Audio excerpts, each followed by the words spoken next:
आप तमाम शिक्षक साथियों को मैं संतोष यादव इस चैनल के माध्यम से स्वागत करता हूं। प्यारे साथियों, आज मैं Jharkhand TNA second round exam जो आपका नवंबर में होना है उसके लिए मस्ट इंपोर्टेंट प्रश्न लेकर के आया हूं। सीटीपी और हिंदी से संबंधित प्रश्न होगा, ठीक है। तो आप लोग अंत तक बने रहिएगा और पूरे प्रश्नों को समझने का प्रयास कीजिएगा। प्यारे साथियों, इस वीडियो में हम लोग 30 अति महत्वपूर्ण प्रश्न करेंगे जो आपके टीएनए के लिए अति संभावित प्रश्न होंगे। और यदि आप मेरे चैनल पर पहली बार विजिट किए हैं तो चैनल को जरूर सब्सक्राइब कर लीजिएगा ताकि टीएनए से संबंधित जो भी वीडियो अपलोड करूं उसका नोटिफिकेशन आप तक सबसे पहले पहुंच पाए। तो प्यारे साथियों, यहां पर प्रश्न करेंगे हम लोग फर्स्ट, जो कि आपका स्क्रीन पे दिया गया है, ठीक है। प्रश्न है आपका कि मूल्यांकन का उद्देश्य है। मूल्यांकन का उद्देश्य है मतलब मूल्यांकन का क्या उद्देश्य है प्यारे साथियों? बच्चों को उत्तीर्ण या अनुत्तीर्ण घोषित करना, या बच्चा क्या सीखा है जानना, या बच्चे के सीखने में आई कठिनाइयों को जानना, या उपरोक्त सभी। प्यारे साथियों, यदि आप इस प्रश्न पर फोकस कीजिएगा तो आपको आंसर करने आ जाएगा, ठीक है। केवल आप प्रश्न को अच्छे से पढ़िएगा। आप प्रश्न को अच्छे से पढ़ेंगे तभी आप आंसर को कर पाएंगे। तो यहां पर हम लोग प्रश्नों को अच्छे से पढ़ने का प्रयास करेंगे। मूल्यांकन का उद्देश्य पूछा जा रहा है, इसका आंसर हो जाएगा क्या? आपका बच्चों को उत्तीर्ण या अनुत्तीर्ण घोषित करना, ऑप्शन ए भी सही है। बच्चा क्या सीखा है जानना, ये भी सही है। बच्चे के सीखने में आई कठिनाइयों को जानना, यानी कि सी भी सही है। उपरोक्त सभी मार देंगे, ऑप्शन बी आपका करेक्ट हो जाएगा प्यारे साथियों। इसके बाद प्रश्न हम लोग करेंगे नेक्स्ट, जो कि आपका स्क्रीन पे है, ये आपका सेकंड नंबर, ठीक है। कह रहा कि बालक का विकास परिणाम है। बालक का विकास परिणाम क्या है प्यारे साथियों? यहां पर 4 ऑप्शन दी गई है, जानेंगे हम लोग इसका आंसर क्या होगा। वंशानुक्रम का होगा, या वातावरण का होगा, या वंशानुक्रम तथा वातावरण की अंतः प्रक्रिया होगा, या आर्थिक कारकों होगा। तो यदि सबसे बेस्ट आंसर होगा प्यारे साथियों बालक का विकास परिणाम के लिए, तो वो हो जाएगा आपका वंशानुक्रम तथा वातावरण की अंतः प्रक्रिया का, ठीक है। यानी कि ऑप्शन सी को लॉक करेंगे। इसके बाद प्रश्न हम लोग देखेंगे नेक्स्ट प्यारे साथियों। यहां पर प्रश्न नंबर 3 रहा, ये आपका स्क्रीन पे। और प्रश्न है प्यारे साथियों, प्रश्न है कि परीक्षा के स्थान पर सतत और व्यापक मूल्यांकन गुणवत्ता मूलक शिक्षा के लिए अधिक उपयुक्त क्यों है? इससे संज्ञानात्मक क्षेत्र का मूल्यांकन किया जाता है। एक बार प्रश्न को और समझेंगे हम लोग। कह रहा कि परीक्षा के स्थान पर सतत और व्यापक मूल्यांकन गुणवत्ता मूलक शिक्षा के लिए अधिक उपयुक्त क्योंकि अधिक उपयुक्त है, क्योंकि इसमें संज्ञानात्मक क्षेत्र का मूल्यांकन किया जाता है, या सह संज्ञानात्मक क्षेत्र का मूल्यांकन किया जाता है, या मूल्यांकन सतत एवं व्यापक क्षेत्रों का होता है। तो प्यारे साथियों, यहां पर आपका तीनों ऑप्शन सही दिया गया है। ऑप्शन ए भी सही है, ऑप्शन बी भी सही है, ऑप्शन सी भी सही है, यानी कि उपरोक्त सभी ऑप्शन डी को लॉक करेंगे प्यारे साथियों। इसके बाद प्रश्न हम लोग देखेंगे नेक्स्ट, जो कि आपका स्क्रीन पे ये रहा। प्रश्न है प्यारे साथियों, श्रवण बाधित बच्चों को पढ़ाने के लिए क्या प्रयुक्त की जाती है? समझिएगा, श्रवण बाधित बच्चों को पढ़ाने के लिए क्या प्रयुक्त की जाती है? ऑप्शन है आपका ब्रेल लिपि, सांकेतिक भाषा, यंत्र, या उपरोक्त सभी। तो प्यारे साथियों, यदि श्रवण बाधित बच्चा है और उसको पढ़ाना है तो सबसे उपयुक्त जो है आपका तरीका क्या है? सांकेतिक भाषा है। तो ऑप्शन बी को लॉक करेंगे, आपका करेक्ट होगा प्यारे साथियों। आप लोगों का क्लास अच्छा लग रहा है तो प्यारे साथियों आप चैनल को जरूर सब्सक्राइब कीजिएगा और वीडियो को लाइक कर दीजिएगा। लाइक से मुझे ओनली मोटिवेशन मिलता है, और मोटिवेशन मिलता है तो मैं आप लोगों के लिए ऊर्जा भरी वीडियो लेकर के आता हूं। तो यहां पर देखिए प्रश्न संख्या नेक्स्ट करेंगे हम लोग 5 नंबर, और प्रश्न है आपका स्क्रीन पे। प्रश्न कहता है कि निम्नलिखित में से क्या बच्चों के सृजनात्मकता के विकास में सहायक नहीं है? समझिएगा प्रश्न, निम्नलिखित में से, ये निम्नलिखित में से 4 ऑप्शन दी गई है, इसमें कह रहा है कि बच्चों के सृजनात्मकता के विकास में सहायक नहीं है। कौन सा नहीं है ये पूछा जा रहा। सृजनात्मकता के विकास में सहायक नहीं है, कौन सा नहीं है? खेल नहीं है, या भाषण नहीं है, या कहानी लेखन नहीं है, या निर्माण संबंधित क्रियाएं नहीं है। तो प्यारे साथियों, यहां पर करेक्ट आंसर आपका भाषण हो जाएगा। ऑप्शन बी को लॉक करेंगे, आपका करेक्ट आंसर होगा प्यारे साथियों। इसके बाद प्रश्न आप देखेंगे स्क्रीन पे, नंबर 6 ये रहा स्क्रीन पे, करा कि बुद्धि के द्विखंड सिद्धांत का प्रतिपादन किसने किया था? प्यारे साथियों, प्रश्न क्या कहता है एक बार समझिएगा। प्रश्न कहता है कि बुद्धि के द्विखंड सिद्धांत का प्रतिपादन किसने किया था? देखिए यहाँ पर आप प्रतिदिन टीएनए का वीडियो देख रहे होंगे, तो आपका प्रश्न करने का अनुभव मिलेगा, और अनुभव मिलेगा तभी आप टीएनए एग्जाम में अच्छा स्कोर कर पाएंगे प्यारे साथियों। तो इसलिए लगातार यहाँ पर जो वीडियो आपको दिया जा रहा है, उस वीडियो को आप जो है अनदेखा ना करें, अंत तक पूरे वीडियो को देखें और प्रश्न को समझें। ठीक है, यहाँ पर प्रश्न करेंगे हम लोग, बुद्धि के द्विखंड सिद्धांत का प्रतिपादन किसने किया था? ठीक है, बुद्धि के द्विखंड सिद्धांत किसने किया था? तो आपका पता होगा स्पीयरमैन ने किया था। यदि त्रिखंड सिद्धांत पूछा जाता तो भी हम लोग स्पीयरमैन को ही करेक्ट करते। ठीक है, और यहाँ पर प्रथम सिद्धांत कहता बुद्धि के प्रथम सिद्धांत, तो उसमें आपका क्या हो जाता प्यारे साथियों? उसमें आपका हो जाता, ये आपका प्रश्न हो जाता। ठीक है, इसके बाद प्रश्न हम लोग करेंगे नेक्स्ट, ये रहा आपका 7 नंबर, और प्रश्न है कि गार्डनर द्वारा निम्न में से एक को छोड़कर बाकी सभी बुद्धि के प्रकार बताए गए हैं। समझिएगा, कह रहा है कि गार्डनर द्वारा निम्न में से एक को छोड़कर सभी बुद्धि के प्रकार बताए गए हैं। तो वो कौन सा छोड़ करके, ये चारों में से कौन छोड़ देंगे? बाद बाकी सब बुद्धि के प्रकार होगा। भाषा को छोड़ दें, या सृजनात्मकता को छोड़ दें, या अंतःवैय शक्ति कौशल को छोड़ दें, या अंतःवैय शक्ति कौशल को छोड़ दें। तो प्यारे साथियों, सृजनात्मकता जो है ये आपका बुद्धि का प्रकार नहीं है। ऑप्शन बी को लॉक करेंगे, आपका आंसर करेक्ट होगा प्यारे साथियों। इसके बाद प्रश्न हम लोग देखेंगे नेक्स्ट 8 नंबर, ये रहा आपका स्क्रीन पे। बहुत शानदार प्रश्न है प्यारे साथियों।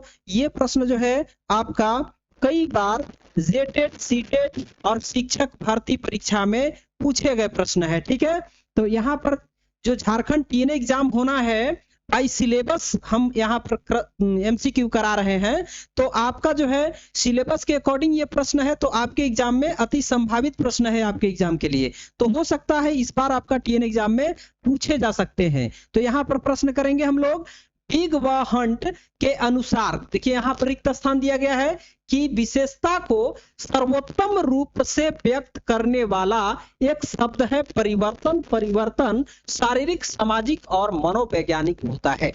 ठीक है, अब इसमें आपका रिक्त स्थान की जगह पर क्या आएगा? शैशव अवस्था आएगा, या बालक की अवस्था आएगा, या किशोरावस्था आएगा, या प्रौढ़ावस्था आएगा। प्यारे साथियों, इस वीडियो के अंत में हम 10 अति महत्वपूर्ण प्रश्न जो है भाषा यानी कि हिंदी से संबंधित प्रश्न को ऐड किया है। ठीक है, तो इसलिए आप लोग अंत तक बने रह करके उस प्रश्न को भी देखिएगा। ठीक है, तो इसका आंसर क्या हो जाएगा प्यारे साथियों? किशोरावस्था हो जाएगा। यानी कि बिग व हंट के अनुसार किशोरावस्था की विशेषताओं को सर्वोत्तम रूप से व्यक्त करने वाला एक शब्द है परिवर्तन। क्या है? परिवर्तन। ठीक है, और परिवर्तन का मतलब ऐसे क्या होता है? बदलाव होता है। तो आइए देखते हैं प्रश्न नेक्स्ट करेंगे हम लोग। आपका नेक्स्ट प्रश्न ये रहा स्क्रीन पे प्यारे साथियों। देखिए प्रश्न क्या है? प्रश्न है आपका कि शिक्षा में फ्रोबेल का महत्व योगदान था खाली जगह का विकास। मतलब फ्रोबेल जो है ये आपका विज्ञान का ये आपका जनक है। तो शिक्षा में फ्रोबेल का महत्वपूर्ण योगदान था। क्या चीज का योगदान था? विकास का। ठीक है, यहां पर खाली जगह का स्थान पर निम्न में से क्या आएगा? व्यवसायिक स्कूल का विकास था, या पब्लिक स्कूल का विकास था, या किंडरगार्टन का था, या लैटिन स्कूल का था? तो यहाँ पर किंडरगार्टन जो है आपका फ्रोबेल से संबंधित जब भी प्रश्न पूछा जाएगा किंडरगार्टन को लेकर के, तो यहाँ पर फ्रोबेल जो है आपका करेक्ट हो जाएगा प्यारे साथियों। तो यहाँ पर अगर फ्रोबेल दे दिया तो आपका किंडरगार्टन जो है करेक्ट होगा। इसके बाद प्रश्न आप करेंगे नेक्स्ट, ये रहा आपका प्रश्न 10 नंबर। ठीक है, और बहुत शानदार प्रश्न है, इस प्रश्न को हम लोग करेंगे। ठीक है, प्रश्न कहता है प्यारे साथियों कि एक बच्ची को उसके पिता चहल कदमी करा रहे थे। समझिएगा, चहल कदमी करा रहे थे। एक बच्ची को उसके पिता चहल कदमी करा रहे थे और बच्ची जानती थी कि चिड़िया जैसी चीजें होती है। चिड़िया जैसी चीजें होती है, बच्ची ये चीज जानती थी, परंतु उसने कभी पतंग को नहीं देखा था। उसने कभी पतंग को नहीं देखा था। पतंग को देखकर उसने कहा कि चिड़िया को तो देखो, चिड़िया को तो देखो। पिता ने कहा यह एक पतंग है। यह उदाहरण दिखाता है, क्या चीज का उदाहरण दिखाता है? सम्मिलन, समायोजन, संरक्षण या वस्तु का प्रदर्शन। तो प्यारे साथियों इसका आंसर हो जाएगा सम्मिलन। ठीक है, सम्मिलन आपका करेक्ट आंसर होगा। ऑप्शन ए को लॉक करेंगे, आपका आंसर राइट रहेगा। इसके बाद प्रश्न हम लोग करेंगे 11 नंबर, ये रहा स्क्रीन पे। और प्रश्न है प्यारे साथियों, प्रश्न है आपका कि सीखने का क्लासिकल कंडीशनिंग सिद्धांत प्रतिपादन किया था। ठीक है, सिद्धांत प्रतिपादन किया था। तो समझिएगा, यहाँ पर जो शब्द दिया गया है उसको अच्छे से पढ़िएगा। क्लासिकल कंडीशनिंग, ठीक है, सिद्धांत का प्रतिपादन किया था, मतलब किसने किया था? क्या चीज का सिद्धांत? तो सीखने का क्लासिकल कंडीशनिंग सिद्धांत। ठीक है, इसका प्रतिपादन स्किनर ने किया था, या पाउलोव ने किया था, या थॉर्नडाइक ने किया था, या कोहलबर्ग ने किया था। कोहलबर्ग ने किया था। तो इसका आंसर जो होगा प्यारे साथियों, ऑप्शन आपका बी करेक्ट होगा, यानी कि पाउलोव ने किया था। इसके बाद का प्रश्न हम लोग करेंगे प्यारे साथियों। आपका देखिए 1 से 2 बार आप वीडियो को देखिएगा ना, तो प्रश्न को साथ साथ पढ़ करके और आंसर कीजिएगा, तो आपको जो है करने का एक अनुभव मिल जाएगा, और प्रश्न करने का अनुभव मिल जाएगा। तो वहां पर जो आपके टीएनए एग्जाम में प्रश्न पूछे जाएंगे, तो आप भली भांति प्रश्नों का आंसर कर पाएंगे। तो यहाँ पर प्रश्न देखिए आपका क्या है। ठीक है, देखिए किसी चीज का जो है प्रैक्टिस ना बहुत महत्वपूर्ण बनाता है, हेल्पफुल बनाता है आपके एग्जाम के लिए। निम्नलिखित में सृजनशीलता का प्रमुख तत्व क्या नहीं है? समझिएगा, यहाँ पर सृजनशीलता का प्रमुख तत्व क्या नहीं है? निम्न में से क्या नहीं है? मौलिकता नहीं है, या अनुशासन नहीं है, या धारा प्रवाहिता नहीं है, या लचीलापन नहीं है। तो प्यारे साथियों इसका करेक्ट आंसर ऑप्शन बी हो जाएगा, अनुशासन नहीं है। ठीक है, क्या नहीं है? अनुशासन जो है सृजनशीलता का प्रमुख तत्व नहीं है। इसके बाद प्रश्न करेंगे हम लोग नेक्स्ट, ये रहा आपका। और प्रश्न है आपका प्यारे साथियों, देखिए यहाँ पर जो प्रश्न मैं करा रहा हूँ, आपको यदि लगता है कि किसी प्रश्न का आंसर सर गलत बता रहे हैं, तो आप उसका कमेंट बॉक्स में बताइएगा कि सर ये प्रश्न जो है आपका आंसर गलत हो गया है इसका, तो हम उसका आंसर रिप्लाई देने का प्रयास करेंगे। ठीक है, देखिए करा है कि संकेत अधिगम के अंतर्गत निम्नलिखित सीखा जाता है। निम्नलिखित सीखा जाता है, यानी कि संकेत अधिगम के अंतर्गत निम्नलिखित सीखा जाता है। क्या सीखा जाता है? मनोविज्ञान, पारंपरिक अनुकूलन, वातावरण, या मनोदैहिक। इसका आंसर हो जाएगा पारंपरिक अनुकूलन। क्या हो जाएगा? पारंपरिक अनुकूलन यानी कि ऑप्शन बी को लॉक करेंगे प्यारे साथियों। इसके बाद का प्रश्न हम लोग करेंगे नेक्स्ट, ये रहा स्क्रीन पे आपका, और प्रश्न जो है बहुत पावरफुल है, तो हम लोग भी पावरफुल बनेंगे तभी तो एग्जाम में अच्छा स्कोर कर पाएंगे प्यारे साथियों।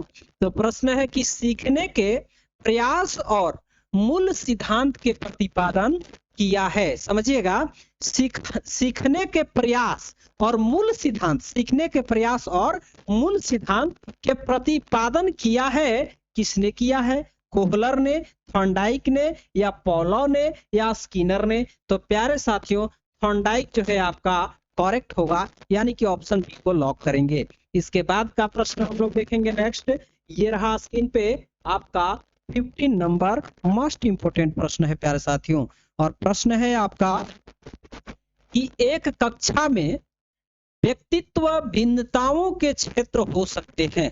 एक कक्षा में व्यक्तित्व विभिन्नताओं की क्षेत्र हो सकते हैं, रुचियों के, या सीखने के, या चरित्र के, या उपरोक्त सभी। तो प्यारे साथियों आपका आंसर हो जाएगा उपरोक्त सभी। ठीक है, यानी कि रुचियों का भी होगा, सीखने का भी, चरित्र का भी। चलिए प्रश्न करते हैं नेक्स्ट प्रश्न आपका ये रहा 16 नंबर। प्रश्न है प्यारे साथियों कि एक 13 वर्षीय बालक है, ठीक है, एक 13 वर्षीय बालक बात बात में अपने बड़ों से झगड़ा करने लगता है। समझिएगा, बात बात में एक बच्चा या बालक अपने से बड़ों से क्या करने लगता है? झगड़ा करने लगता है, और हमेशा स्वयं को ही सही साबित करने की कोशिश करता है। समझिएगा, वह विकास की किस अवस्था में है? अब आपको समझना है कि ऐसा बोल रहा है बच्चा, तो वो किस अवस्था में है? प्रारंभिक बालक की अवस्था में है, या किशोरावस्था में है, या युवा अवस्था में है, या बालक की अवस्था में है? तो प्यारे साथियों इसका करेक्ट आंसर क्या होगा? आपका किशोरावस्था जो है, यही इसी समय जो है बच्चा में थोड़ा सा चिड़चिड़ापन आता है, और बच्चा अपने आप में समझने लगता है कि हम भी कुछ हैं। ठीक है, तो ऑप्शन बी को लॉक करेंगे, आपका सबसे बेस्ट आंसर रहेगा। इसके बाद का प्रश्न हम लोग देख लेते हैं, प्रश्न नंबर 17 नंबर ये रहा प्यारे साथियों। प्रश्न जो है आपका मोस्ट इंपोर्टेंट प्रश्न है और ठीक है, कह रहा है कि शिक्षा मनुष्य में अंतर्निहित क्षमता का परिपूर्णता में विकास करते हैं, यह कथन किसका है? यदि आप फर्स्ट राउंड टीएन एग्जाम दिए होंगे प्यारे साथियों, तो आपको भली भांति पता होगा कि किस तरह से प्रश्न जो है आपके एग्जाम में पूछे जाते हैं। तो हमने उसी तरह से प्रश्न यहाँ पर सेट किया है, ताकि आपके एग्जाम में इस बार प्रश्न जो है यहाँ से बनेंगे एग्जाम में। ठीक है, तो देखिए प्रश्न, शिक्षा मनुष्य में अंतर्निहित क्षमता का परिपूर्णता में विकास करते हैं, यह कथन किसका है? देखिए बहुत से कुछ शिक्षक से हमने बात किया, तो कहते हैं कि प्रश्न जो है आप कराते हैं वैसा ही प्रश्न पूछा जाता है, लेकिन कुछ शिक्षक ऐसा भी है जो बोलते हैं कि ऐसा पूछता है टीएनए में। देखिए टीएनए में कैसा पूछता है, ऐसा थोड़ा कि सिलेबस से बाहर पूछता है। जो आपका सिलेबस है, शिक्षक भर्ती के लिए जो परीक्षा होता है उसमें जैसे प्रश्न पूछा जाता है, ऐसा थोड़ा कि दुनिया से बाहर प्रश्न पूछा जाएगा। सब तो आपका सीडीपी में जो क्वेश्चन रहता है उसी से पूछा जाएगा, सीडीपी वाला प्रश्न। ऐसा थोड़ी है कि बाहर जो सीडीपी से जो प्रश्न बनता है वही तो प्रश्न आपका पूछा जाएगा, बाहर नहीं प्रश्न बनेगा। जो बनने लायक प्रश्न होता है उसी तरह से तो हम यहाँ पर करा रहे हैं। तो यहाँ पर देखिए प्रश्न, शिक्षा मनुष्य में अंतर्निहित क्षमता का परिपूर्णता में विकास करते हैं। ठीक है, यह कथन किसका है? स्वामी विवेकानंद का है, या स्किनर का है, या पेस्टोलॉजी का है, या रविंद्रनाथ टैगोर का है? तो प्यारे साथियों इसका करेक्ट आंसर आपका स्वामी विवेकानंद हो जाएगा। क्या हो जाएगा? स्वामी विवेकानंद हो जाएगा। चलिए मान लेते हैं कि ये प्रश्न नहीं पूछे जाएंगे, लेकिन इसी तरह से यदि आपके एग्जाम में प्रश्न आते हैं और यहाँ पर आप लगातार जो है मेरा वीडियो देखते हैं और प्रैक्टिस करते हैं, तो आपका तो अनुभव जागेगा ना कम से कम, और अनुभव आपका यहाँ से प्राप्त होगा, तो आप जो है इजिली अपना टीएन एग्जाम में प्रश्नों को पढ़ पाएंगे और पढ़ करके आंसर कर पाएंगे। ठीक है, तो चलिए प्रश्न करते हैं। यहाँ पर आप लोग बने रहिएगा अंत तक, अभी बहुत सारे बेस्ट प्रश्न हम कराने वाले हैं। यहाँ पर प्रश्न है कि निम्न में से कौन सा विशिष्ट अधिगम विकलांगता का उदाहरण है। ठीक है, विकलांगता का उदाहरण है मानसिक मंदता का, या डिसलेक्सिया का, या एटेंशन डेफिसिट हाइपर डिसऑर्डर का, या ऑटिज्म का। तो इसका आंसर हो जाएगा option C, attention deficit hyper disorder. ठीक है, यानी कि ऑप्शन सी को लॉक करेंगे, आपका अति सुंदर रहेगा आंसर। इसके बाद प्रश्न आप देखेंगे 19 नंबर, और प्रश्न है आपका कि बालक के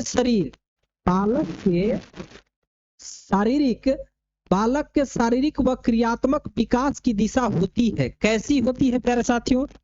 सिर से पैर तथा शरीर के बाहर से मध्य की ओर, या सिर से पैर तथा शरीर के मध्य से बाहर की ओर, या पैर से सिर तथा शरीर के बाहर से मध्य की ओर, या पैर से सिर तथा सिर शरीर के मध्य से बाहर की ओर।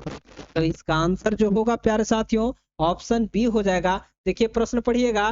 देखिए जब भी आप प्रश्न करेंगे तो प्रश्न को जरूर 1 से 2 बार पढ़िएगा, और प्रश्न को यदि अच्छे से पढ़ लिए तो आपका माइंड में जो है क्वेश्चन रन करेगा, तो रन करेगा क्वेश्चन जब, तो आप उसका आंसर भी कर पाएंगे। ठीक है, और जब आप क्वेश्चन नहीं पकड़ पा रहे हैं तो आंसर कहां से कर पाएंगे प्यारे साथियों? आप एक शिक्षक है तो आपको ये चीज आता होगा कि जब हम क्वेश्चन को अच्छे से पढ़ेंगे तभी जो है हम आंसर कर पाएंगे। तो प्रश्न है कि बालक के शारीरिक व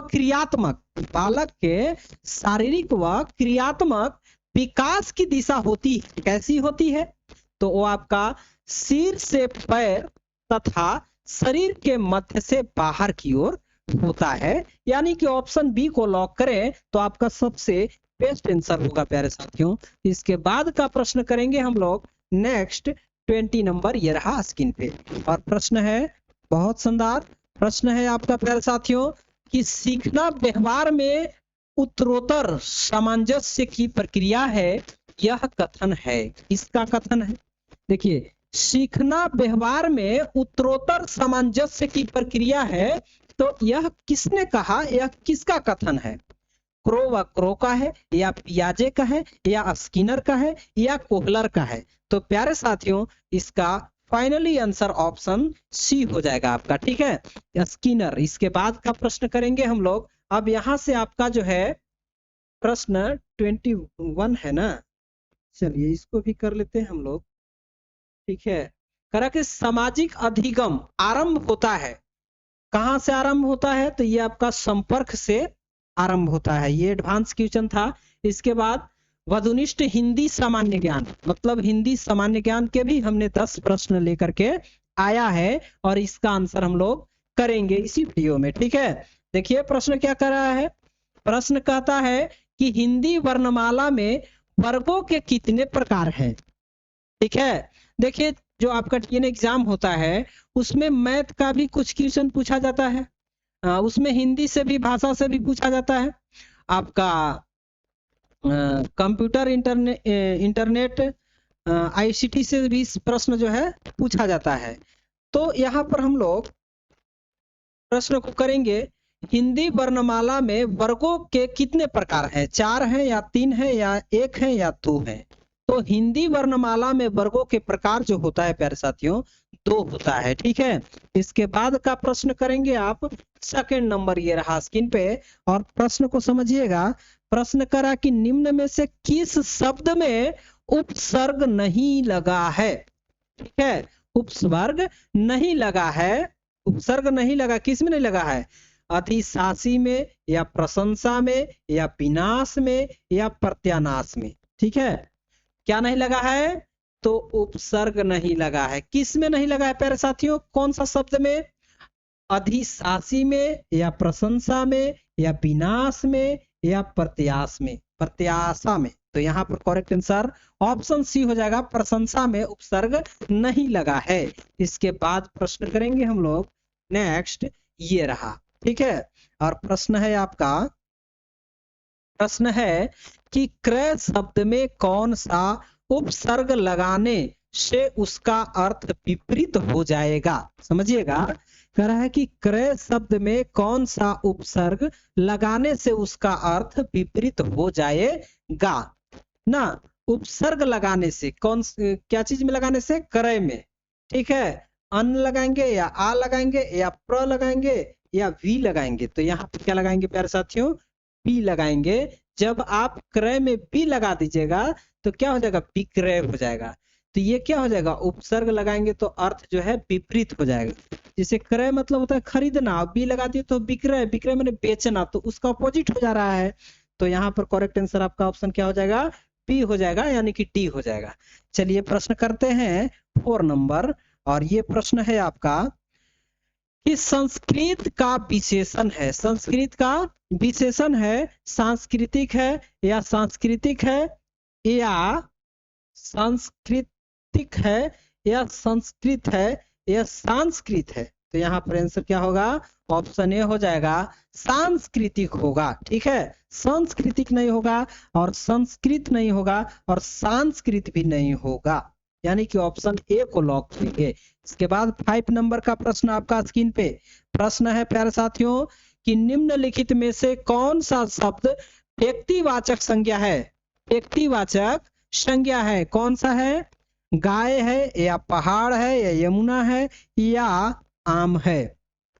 तो व्यक्तिवाचक आपका क्या हो जाएगा? यमुना हो जाएगा। ठीक है, क्या हो जाएगा? यमुना हो जाएगा। इसके बाद का प्रश्न आपका 6 नंबर स्क्रीन पे प्रश्न है प्यारे साथियों कि इनमें से एक पर क्रिया विशेषण है। निम्न में से क्रिया विशेषण कौन सा है प्यारे साथियों? आपका वह धीरे से बोलता है या वह काला कूता है या रमेश तेज धावक है या सत्यवानी सुंदर होती है। ठीक है, यहाँ पर आंसर ऑप्शन ए को लॉक करेंगे, वह धीरे से बोलता है। ये क्या है? एक क्रिया विशेषण है। इसके बाद का प्रश्न करेंगे 7 नंबर, मानक हिंदी से क्या तात्पर्य है? मानक हिंदी से क्या तात्पर्य है प्यारे साथियों? साहित्यिक रूप में हिंदी का स्वीकार्य रूप या केवल लिखने पढ़ने की हिंदी या साधारण बोलचाल की हिंदी या मध्यकालीन साहित्यिक पुस्तकों की हिंदी व्याकरण ज्ञान। तो यहाँ पर आंसर ए को लॉक करेंगे, यानी कि साहित्यिक रूप में हिंदी का स्वीकार्य रूप। इसके बाद का प्रश्न करेंगे हम लोग, ये रहा 8 नंबर, और प्रश्न है प्यारे साथियों, प्रश्न है कि किस वाक्य में अच्छा शब्द का प्रयोग विशेषण के रूप में हुआ है? समझिएगा, किस वाक्य में अच्छा शब्द का प्रयोग विशेषण के रूप में हुआ है? तुमने अच्छा किए जाने, समझिएगा, तुमने अच्छा किया जो आ गए, तुमने अच्छा किया जो आ गए। फिर कहता कि यह स्थान बहुत अच्छा है, अच्छा तुम घर जाओ, या अच्छा है वह अभी आ जाए। तो इसका आंसर क्या होगा? ऑप्शन नंबर आपका बी करेक्ट होगा, यह स्थान बहुत अच्छा है। ठीक है, चलिए प्रश्न करेंगे नेक्स्ट आपका, ये रहा 9 नंबर, और प्रश्न है आपका प्यारे साथियों, प्रश्न है कि कौन सा शब्द भाववाचक संज्ञा नहीं है? भाववाचक संज्ञा नहीं है, मिठाई नहीं है, चतुराई नहीं है, लड़ाई नहीं है या उतराई नहीं है। तो इसका बेस्ट आंसर आपका क्या हो जाएगा? मिठाई जो है भाववाचक संज्ञा नहीं है। ठीक है, लड़ाई भी भाववाचक है, चतुराई भी है और उतराई भी है, लेकिन आपका मिठाई नहीं है। ठीक है, चलिए प्रश्न करते हैं। ये आपका इस वीडियो का आखिरी प्रश्न होगा प्यारे साथियों, और अभी तक आप मेरे चैनल पर बने हैं तो आप चैनल को सब्सक्राइब कर ही लीजिएगा, क्योंकि टीएनए में यदि आप चाहते हैं कि अच्छा स्कोर करें तो आपके लिए सबसे बेस्ट चैनल यही है। ठीक है, यहाँ पर जो है लगातार टीएनए के लिए आपका वीडियो दिया जाता है और यूजफुल वीडियो रहता है। ठीक है, तो आप चैनल को सब्सक्राइब कीजिएगा, वीडियो अच्छा लग रहा है तो लाइक कीजिएगा और अपने दोस्तों के पास जरूर शेयर कीजिएगा, ताकि सभी लोग को यहाँ से बेनिफिट मिलता रहे प्यारे साथियों, और सभी लोग इस चैनल के साथ जुड़ पाए। यहाँ पर कह रहा है कि निश्चित शब्द क्रिया विशेषण के किस भेद के अंतर्गत आता है? ठीक है, परिणामवाचक आता है या प्रश्नवाचक आता है या हेतुबोधक या हेतुवाचक? तो इसका आंसर हो जाएगा परिणामवाचक, यानी कि ऑप्शन ए को लॉक करेंगे, आपका बेस्ट आंसर होगा प्यारे साथियों। ठीक है, मिलते हैं नेक्स्ट वीडियो में, तब तक के लिए thanks for watching this video.